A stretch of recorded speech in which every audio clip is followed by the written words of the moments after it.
If you have a new Ranger Raptor, I'm going to show you quickly how to program a brand new key, and all you need are the 2 keys that came with your truck. So the most important thing to do this is you need to have 2 admin keys. So if you bought this truck brand new, you got 2 keys with it, those are your admin keys.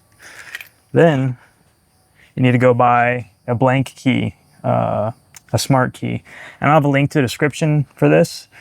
I bought a new key because I want to use a new case fob for it from AJT, and I don't want to destroy one of my Raptor keys, so I bought a cheaper non-Raptor key to program the PCB so I can use my new key case. So here's all of our keys, and what we need to do is actually open up the armrest here.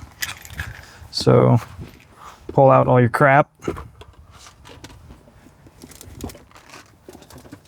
and then at the very bottom, there is a shape of a key that's supposed to go there. Okay, so to start programming your spare key, what you want to do is take your 2 OEM admin keys that you have, take it, place it in the armrest, right where the little key area is.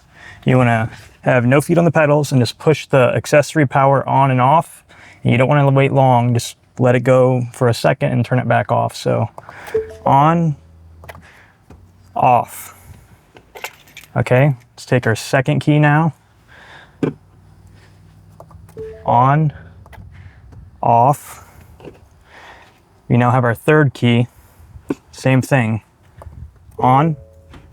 You'll hear that noise and it'll do the turn signals. That means it's programmed it. Now turn it back off. Okay, it's simple as that. You can see I have my key here, no Raptor on the side, and locks, unlocks. Easy as that. So hope this helped you all. If you want links to where to buy this cheap non-Raptor key, I'll have a link in the description. If you do want to buy an actual Ranger Raptor key, I'll also have a link to that in the description. So hope this helps you. Thanks for watching.